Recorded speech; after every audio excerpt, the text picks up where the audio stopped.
நமச்சிவாய சிவாய நம. அனைத்து தமிழ் உள்ளங்களுக்கும் கனிவான வணக்கங்கள்.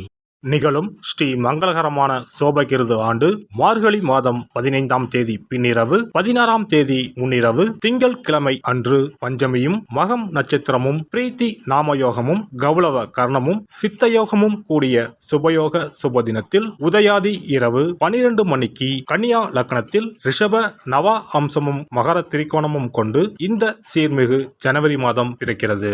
பிறக்கும் மாதம் மற்றும் வருடப்பிறப்பில் அனைவரும் சீரும் சிறப்புடன் ஆயுசுடனும் ஆரோக்கியத்துடனும் அனைத்து விதமான சேமங்கள் பெறவும், திருமணம் கைகூடி வரவும், சந்தான பாக்கியம் கிட்டவும், நல்ல வேலை கிடைக்கவும், வெளிநாடு பயணம் இனிதே பெறவும், வீடுமனை வாகனம் அமையவும், ஆண்டின் தொடக்க நாளில் இறைவனை திருக்கோவில்களில் சென்று வழிபாடு செய்து வருவது நல்லது. இந்த ஆண்டு சிவனுக்கும் விநாயகருக்கும் உகந்த நட்சத்திரமான சுவாதி நட்சத்திரத்தில் பிறக்கிறது. மண்ணில் வாழும் மக்களுக்கு பொன்னும் பொருளும் போகமும் செல்வாக்கும் சொல்வாக்கும் இன்னும் பெருகும். கன்னியர்களின் கவலைகள் தீரவும், காளையர்களுக்கு நல்ல உத்தியோகம் கிடைத்திடவும், எண்ணிய காரியங்கள் எளிதில் நிறைவேறவும், தைரியஸ்தானத்தில் இருக்கும் லக்னாதிபதி புதனுக்கு உகந்த தேவதையான ஸ்ரீமன் நாராயண சுவாமி மற்றும் மகம் நட்சத்திரத்திற்கு உகந்த தேவதையான விநாயகரையும் வணங்கி வர அனைத்தும் நிறைவேறும். கிரக நிலைகளை பார்க்கும் போது உலா வரும் நவ கிரகங்களும் சாரா பலத்தின் அடிப்படையில் சந்தோஷ அள்ளித்தரும் கிரக அமைப்பில் இருப்பது நன்மையே. துலாம் ராசி அன்பர்களே, உங்களின் கிரக நிலையை ஆராய்ந்து பார்க்கும்போது குடும்பஸ்தானத்தில் சுக்கிரன் புதன், தைரிய வீரியஸ்தானத்தில் சூரியன் செவ்வாய், பஞ்சமஸ்தானத்தில் சனி, ரண ருண ரோகஸ்தானத்தில் ராகு, கலத்திரஸ்தானத்தில் குரு, போகஸ்தானத்தில் கேது என கிரக நிலைகள் உள்ளன. இம்மாதம் 8ஆம் தேதி அன்று புதன் பகவான் தனவாக்கு குடும்பஸ்தானத்தில் இருந்து தைரிய வீரியஸ்தானத்திற்கு மாறுகிறார். 15ஆம் தேதி அன்று சூரிய பகவான் தைரிய வீரியஸ்தானத்தில் இருந்து சுகஸ்தானத்திற்கு மாறுகிறார். 18ஆம் தேதி அன்று சுக்கிர பகவான் தனவாக்கு குடும்பஸ்தானத்தில் இருந்து தைரிய வீரியஸ்தானத்திற்கு மாறுகிறார். 27ஆம் தேதி அன்று புதன் பகவான் தைரிய வீரியஸ்தானத்தில் இருந்து சுகஸ்தானத்திற்கு மாறுகிறார். காரியத்தை கச்சிதமாக முடிக்கும் திறமையும் சாதித்தே தீர வேண்டும் என்ற பிடிவாதமும் கொண்ட துலா ராசியினரே, நீங்கள் எந்த காரியத்தை கச்சிதமாக முடிக்கும் திறன் கொண்டவர்கள். இந்த மாதம் தடைப்பட்ட காரியங்கள் தடை நீங்கி நன்றாக நடந்து முடியும். வாக்கு வன்மையால் நன்மைகள் ஏற்படும். தெய்வ சிந்தனை அதிகரிக்கும். பணப்பிரச்சனை நீங்கும். சூரியனால் நண்பர்கள் மூலம் உதவிகள் கிடைக்கும். வாகன யோகமும் உண்டாகும். தொழில் வியாபாரம் எதிர்பார்த்த வளர்ச்சி பெறும். பழைய பாக்கிகள் வசூலாகும். நீண்ட நாட்களாக நடந்து முடியாத காரியம் ஒன்று நடக்கும். உத்தியோகத்தில் இருப்பவர்கள் நிர்வாக திறமை வெளிப்படும். மேல் அதிகாரிகளின் ஆதரவும் கிடைக்கும். சக ஊழியர்களிடம் எதிர்பார்த்த உதவிகள் கிடைக்கப் பெறுவீர்கள். குடும்பத்தில் சந்தோஷமான சூழ்நிலை காணப்படும். கணவன் மனைவிக்கு இடையே விட்டு கொடுக்கும் மனப்பான்மை அதிகரிக்கும். பிள்ளைகள் எதிர்காலத்திற்காக சில பணிகளை மேற்கொள்வீர்கள். நண்பர்களிடம் இருந்து வந்த மனக்கசப்புகள் அகலும். பெண்களுக்கு கொடுக்கல் வாங்கலில் இருந்த சிக்கல்கள் தீரும். எதிர்பார்த்த உதவிகள் கிடைக்கும். இழுபறியாக இருந்த காரியம் நன்கு நடந்து முடியும்.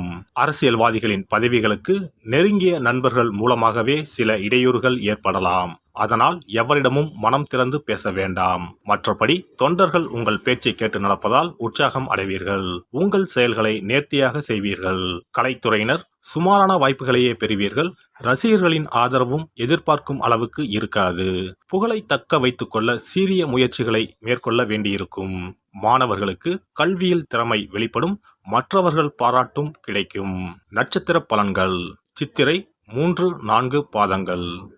இந்த மாதம் எல்லா காரியங்களும் அனுகூலமாகும். முக்கிய நபர்களின் சந்திப்பும் அவர்களால் உதவியும் கிடைக்கும். உடல் ஆரோக்கியம் பெறும். மனதில் தைரியம் கூடும். சுய நம்பிக்கை உண்டாகும். எடுத்த காரியங்களை செய்து முடிப்பதில் எதிர்பாராத திருப்பங்கள் ஏற்படும். தொழில் வியாபாரத்தில் முன்னேற்ற வாய்ப்புகள் எதிரில் வந்து தோன்றும். வியாபாரம் தொடர்பான செலவு கூடும். உத்தியோகத்தில் இருப்பவர்களுக்கு முக்கிய பொறுப்பு கிடைக்கலாம். செயல்திறன் அதிகரிக்கும். சுவாதி நட்சத்திரம். இந்த மாதம் குடும்பத்தில் சந்தோஷம் உண்டாகும். பிரிந்து சென்ற குடும்ப உறுப்பினர் மீண்டும் வந்து சேரலாம். கணவன் மனைவிக்கு இடையே இருந்த மனஸ்தாபங்கள் நீங்கும். பிள்ளைகள் கல்வி பற்றிய சிந்தனை அதிகரிக்கும். உறவினர் மத்தியில் மரியாதை கூடும். பெண்களுக்கு எதிர்பாராத சந்திப்புகள் உண்டாகும். திடீர் செலவுகளும் உண்டாகும். முக்கிய பொறுப்புகள் கிடைக்கக்கூடும். மாணவர்களுக்கு கல்வியில் திருப்தியான நிலை காணப்படும். தன்னம்பிக்கை அதிகரிக்கும். காரிய வெற்றி உண்டாகும். கவலை தீரும். விசாகம் 1, 2, 3ஆம் பாதங்கள். இந்த மாதம் நினைத்த காரியத்தை செய்து முடிக்கும் சூழ்நிலை உருவாகும். பண வசதி கூடும். தெய்வ சிந்தனை அதிகரிக்கும். வாழ்க்கையில் இருந்த அதிருப்தி நீங்கி பிடிப்பு உண்டாகும். எதிர்பாராத திடீர் செலவு ஏற்படும். தொழில் வியாபாரத்தில் திடீர் செலவு ஏற்படும். எதிர்பார்த்த லாபம் குறையலாம். புதிய ஆர்டர்களுக்காக கூடுதலாக அலைய வேண்டி இருக்கும். உத்தியோகத்தில் இருப்பவர்கள் கடுமையாக உழைக்க வேண்டி இருக்கும். வெள்ளிக்கிழமை தோறும் மகாலட்சுமியை வணங்க கடன் பிரச்சனை தீரும். பணவரத்து அதிகரிக்கும். இம்மாத அதிர்ஷ்ட கிழமைகள் ஞாயிறு, புதன், வெள்ளி. சந்திராஷ்டம தினங்கள் 21, 22. அதிர்ஷ்ட தினங்கள் 14, 15. சிறப்பு பரிகாரங்கள். வீட்டில் இருக்கக்கூடிய சிறு சிறு அமைப்புகளை மாற்றி அமைத்தாலே வருமானம் அதிகரிக்கும் என்று சாஸ்திரங்கள் கூறுகின்றன. அந்த வகையில் பணம் குறைவதற்கான காரணம் என்ன? வருமானம் அதிகரிக்க அலமாரியை எப்படி வைத்திருக்க வேண்டும்? வீட்டை எப்படி வைத்திருக்க வேண்டும் என்பதை பார்ப்போம். பணம் வைக்கும் அலமாரியின் மீது குபேரர் சிலையை வைத்தால் பண வரவு தடை இல்லாமல் கிடைக்கும் என்பது நம்பிக்கை. குபேரன் இருக்கக்கூடிய இடம் வடக்கு. எனவே அலமாரியின் மீது குபேரன் சிலையை வைக்கும் பொழுது வடக்கு திசையை நோக்கி வையுங்கள். சிறப்பான பணவரவு உண்டாகும். பணம் வைக்கக்கூடிய அலமாரியில் தங்கம் மற்றும் வெள்ளி போன்ற பொருட்கள் இடம்பெறலாம். இவற்றை ஒரு சிறிய கண்ணாடியில் தெரியும்படி லாக்கருக்கு உள்ளே அமையுங்கள். அந்த இடத்தில் பச்சை நிற புடவை உடுத்திய கஜலட்சுமி படம் ஒன்றை வையுங்கள். பணத்தை ஈர்க்கக்கூடிய பச்சை கற்பூரம், கிராம்பு, ஏலக்காய் போன்ற வாசனை மிகுந்த பொருட்களை போட்டு வையுங்கள். உங்க பீரோ இப்படி இருந்தால் பணம் குறையாது, சேர்ந்து கொண்டே இருக்கும். பணம் வைக்கும் அலமாரியின் உள்ளே மற்ற தேவையில்லாத பொருட்களை அப்புறப்படுத்துங்கள். புதிய துணிமணிகள் அல்லது அனுதினம் பயன்படுத்தக்கூடிய துணிமணிகளை அழகாக நேர்த்தியாக அடுக்கி வையுங்கள்.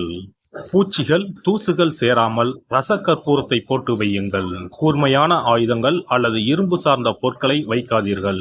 இது சனி தோஷத்தை ஏற்படுத்தும். பணத்தை சேரவிடாது தடுக்கும். பணம் வைக்கக்கூடிய இடத்தில் சிவப்பு நிறம் சார்ந்த பொருட்கள் இருப்பது நல்லது. ஆனால் கருப்பு நிற பொருட்களை தவிர்ப்பது உத்தமம். லட்சுமி தேவிக்கு சிகப்பு உகந்தது என்பதால் சிகப்பு நிற துணிகளை அல்லது பொருட்களை அடுக்கி வைக்கலாம். ஆனால் கருப்பு நிற துணிமணிகள் மற்றும் பொருட்களை அங்கிருந்து அப்புறப்படுத்துவது நல்லது. இதுவும் பணத்தடையை உண்டாக்கக்கூடிய ஒரு விஷயமாக இருக்கிறது. உங்கள் வீட்டின் பீரோவிற்கு பின்னால் பழைய கிழிந்து போன பாய் அல்லது துடைப்பம் வைப்பது அதிர்ஷ்டத்தை தடுக்கும் செயலாகும். கிழிந்து போன, நைந்து போன துணிமணிகள், பாய், துடைப்பம் போன்றவற்றை ஒருபோதும் வீட்டில் வைத்திருக்க கூடாது. அதை குப்பை தொட்டியில் போட்டு விடுங்கள்.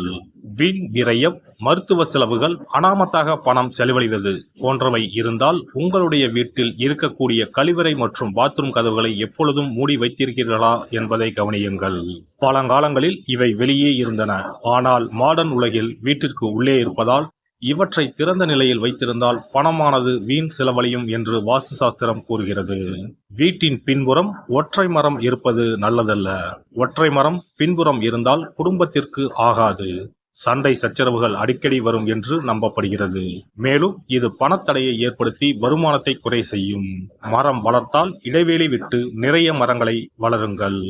எல்லாம் வல்ல இறையருளால் நீங்களும் உங்கள் அன்பு குடும்பமும் உடல் நலம், நீலாயுள், நிறை செல்வம், உயர் புகழ், மெய்ஞானம் ஓங்கி வாழ்க வளமுடன்.